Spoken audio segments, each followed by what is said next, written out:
Hello everyone, मेरा नाम पूर्णिमा शुक्ला है। गुरुकुल माइंड डिफेंस पर आप सभी का स्वागत है। आज मैं बहुत ही इंपॉर्टेंट वैकेंसी लेकर आई हूँ, क्योंकि ये जो वैकेंसी है ये सभी लोगों की बहुत ही ज़्यादा डिजायरेबल होती है, क्योंकि भाई ये एक ऐसी वैकेंसी है जिसमें आप खुफिया विभाग में आप अपना नौकरी पक्की कर सकते हैं। तो चलिए देखते हैं कि क्या है ये वैकेंसी। तो अभी आपकी इंटेलिजेंस ब्यूरो 2025 की कुछ वैकेंसीज आने वाली है, आई नहीं है, आने वाली है, ठीक है। अब आप कहेंगे मैम अगर आने वाली तो आप अभी से क्यों बता रहे हैं? क्योंकि अभी से बताएंगे तभी तो आपको मोटिवेशन आएगा और तभी तो आप पढ़ना स्टार्ट करेंगे ना। तो आपकी जो वैकेंसी है आईबी की, इसमें कौन कौन सी पोस्ट रहेगी? तो एक तो आपका जो 10th लेवल की रहेगी, 12th लेवल की रहेगी और ग्रेजुएशन लेवल की सभी के लिए रहेगी। और सबके लिए गोल्डन अपॉर्चुनिटी है कि अगर आप अभी से तैयारी करें तो मोस्ट डिजायरेबल जो आपकी ये जॉब है उसमें आप अपनी एक सीट पक्की कर सकते हैं। तो देख लेते हैं कि कौन कौन से इसके डेजिग्नेशंस हैं और उसके क्या क्या एलिजिबिलिटी है। तो सबसे ज्यादा जो अभी आने वाली है 2025 में, अभी जो रिसेंट में आने वाली है, तो ACIO की आने वाली है, यानी कि असिस्टेंट सेंट्रल इंटेलिजेंस ऑफिसर की आने वाली है, ठीक है। इसके लिए आपको क्या चाहिए? तो इसके लिए आपकी एलिजिबिलिटी क्राइटेरिया जो है वो ग्रेजुएशन होगा। फिर इसमें एज आपका कितना है? तो 18 to 27 ईयर है। तो भैया एज बहुत मैटर कर रहा है, क्योंकि इस बार जो एज है सिर्फ 18 से 27 साल ही है, तो ध्यान रखिए। दूसरी बात है आपका JIO यानी कि जूनियर इंटेलिजेंस ऑफिसर, इसमें आपका सिर्फ 12th लेवल ही चाहिए एलिजिबिलिटी के लिए, लेकिन एज क्राइटेरिया वही रहेगा 18 to 27 तक, ठीक है। तो ये आपकी एलिजिबिलिटी हो गया। तो जो बच्चे हैं अभी 12th का एग्जाम दिया है उनका रिजल्ट आने वाला होगा, तो अगर वो चाहें अभी से तैयारी करें तो उनके लिए भी एक जो नौकरी है वो पक्की हो जाएगी। अब हम देख लेते हैं कि इसमें क्या क्या कैटेगरी जो फॉर्म फिल करने का जो फीस प्रोसेस होता है वो क्या होगा। तो अगर हम देख लें जितने भी आपके कैंडिडेट हैं उन सभी के लिए जो रिक्रूटमेंट प्रोसेसिंग फीस है वो 450 रहेगा, ठीक है, सभी के लिए जितने भी वर्ग हैं, ठीक है। लेकिन एप्लीकेशन फीस जो रहेगा वो सबके लिए इक्वल नहीं है, ठीक। और टोटल इनके लिए कितना होगा? 450। अब ये जो आपका एप्लीकेशन फीस है ये 100 रुपया पड़ रहा है, पर ये किसके लिए पड़ रहा है? तो एक आपका पड़ेगा जनरल, EWS, OBC के मेल्स को, फीमेल्स को नहीं। यानी कि यहां पर आपको SC, ST और वुमेन्स, इनके लिए आपका एप्लीकेशन फीस का चार्ज नहीं पड़ेगा, सिर्फ और सिर्फ आपका रिक्रूटमेंट प्रोसेसिंग फीस ही पड़ेगा। तो एक चीज आपने देख लिया कि क्या क्या आपका प्रोसेसिंग फीस रहेगा। बाकी जो एप्लीकेशन फीस है वो जनरल कैटेगरी की जो मेल है, EWS एंड OBC है, उनको 100 रुपया भाई एक्स्ट्रा देना पड़ेगा। अब हम बात कर लेते हैं कि प्रोसेस क्या रहेगा, है ना। तो प्रोसेस होता है, पहली बात तो आपका जो एप्लीकेशन फॉर्म आएगा वो आएगा भी आपका होम मिनिस्ट्री की वेबसाइट पर, वहीं से ही जाकर आप फॉर्म फिल कर सकते हैं। इसके अलावा क्या होगा? Tier 1 होता है जिसमें आपका ऑब्जेक्टिव टाइप का होता है, फॉर्म फिल आपको टिक करना होता है, CBT मोड पर होगा, ये ऑनलाइन मोड होता है, ये ऑफलाइन नहीं होता है, ठीक है। तो ये ऑनलाइन होगा।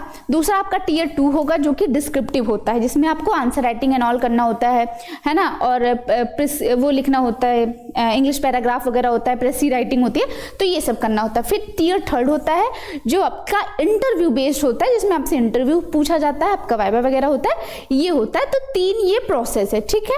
अब हम देख लेते हैं कि क्या क्या आपकी सैलरी होती है। भाई ये सबसे ज़्यादा मोटिवेशन का काम हमारा सैलरी ही करता है कि क्या हमें पर्क्स मिलेंगे, क्या हमें अलाउंसेस मिलेंगे और क्या सैलरी रहेगी।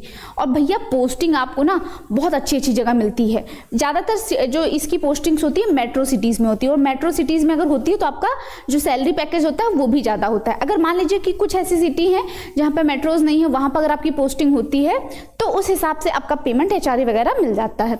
अब हम बात कर लेते हैं कि सैलरी कितनी है। तो 44,900 से स्टार्टिंग है, 1,42,400 तक के बीच में आपकी सैलरी रहेगी। भैया एक मिडिल क्लास के लिए इतनी सैलरी ही बहुत है ना। एक बार जॉब लग जाए, सर्टेनिटी मिल जाती है भैया कि जॉब मिल गई, आप बस बढ़िया। सरकारी नौकरी तो भाई सरकारी ही होती है, इसको कोई झुटला नहीं सकता। इसके अलावा आपको अलाउंसेस मिलते हैं, HRA मिलेगा, है ना, हाउस रेंट मिलेगा, यानी कि DA मिलता है, स्पेशल अलाउंसेस वगैरह भी मिलता है, ठीक है। पोस्टिंग पूरे भारत में कहीं पे भी मिल सकती है, तो बढ़िया आराम से जहां मिले जॉब एंजॉय कीजिए, पूरे भारत का भ्रमण भी होता रहेगा। अब देख लेते हैं कि क्या क्या पोस्ट है आपकी। ये जो है पोस्ट मैंने आपको बताया, ACO जो आपका ACIO जो है उसके अंतर्गत भी इतनी पोस्ट हैं।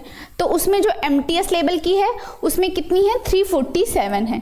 तो 347 किस पे है, एमटीएस लेवल के लिए है। इसके अलावा जूनियर सेक्रेटरी असिस्टेंट के लिए 247 है ना। और ये है आपका एसएससी के लिए 140 है। एएसओ जो है 223 है।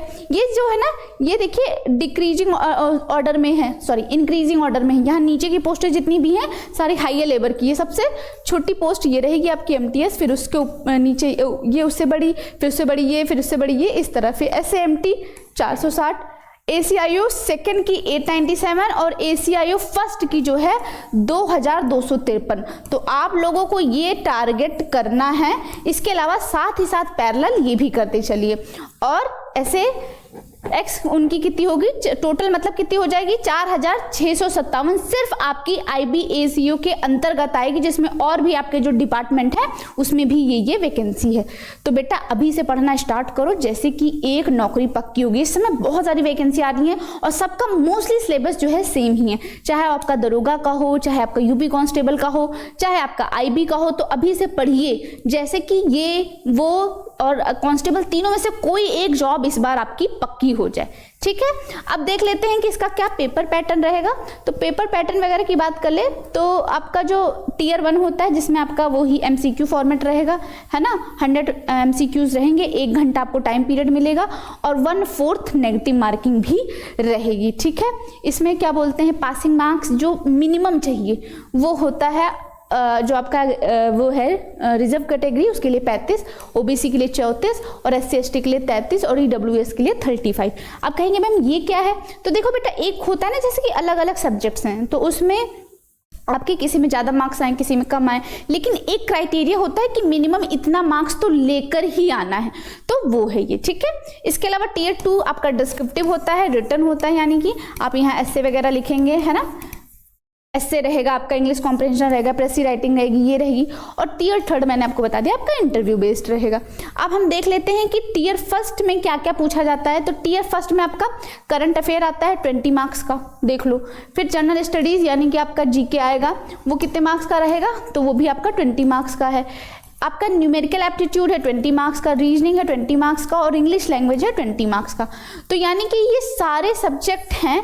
अब इसमें आपका कोई मान लीजिए कि ये ज़्यादा आपका बेस्ट है, ये ज़्यादा बेस्ट है, तो 2-3 को बिल्कुल बेस्ट बना लीजिए और एक को थोड़ा एवरेज कर लीजिए, है ना। जैसे मैं बताऊं तो मैं इन तीनों को तो बेस्ट कर सकती हूँ। करंट अफेयर थोड़ा वास्ट है, बहुत ज़्यादा है, पता नहीं कहाँ से आ सकता है। इसका एक बार PYQ एनालिसिस कर लीजिए, देख लीजिए कि ज़्यादातर सब्जेक्ट किस क्वेश्चन से आते हैं। मैं एक वीडियो भी बना दूंगी कि IB में जो GK वाला पार्ट है आपका GS, क्योंकि GS जो सिलेबस है वो बहुत बड़ा है, आपका हिस्ट्री भी आ रहा है, ज्योग्राफी भी आ रहा है, इकोनॉमिक्स भी आ रहा है, पॉलिटी भी आ रहा है, तो वो एक बहुत बड़ा वास्ट हो जाता है। तो उसमें लेकिन मैं ये जरूर बता दूंगी कि हिस्ट्री है, ठीक है, पर हिस्ट्री में वो कौन सा सेक्शन है जहां से ज्यादा क्वेश्चन पूछे जा रहे हैं, तो उसका एक एनालिसिस करके मैं एक वीडियो आपके लिए बना दूंगी। अगर आप कमेंट बॉक्स में लिखते हैं कि यस मैम बना दीजिए, देन आफ्टर ओके। और ये आपके हो जाएंगे। तो टोटल 100 मार्क्स का होता है, 60 मिनट मिलता है और सबका सेक्शन भी डिवाइड है। ठीक है, तो 20-20 का है आपका 5।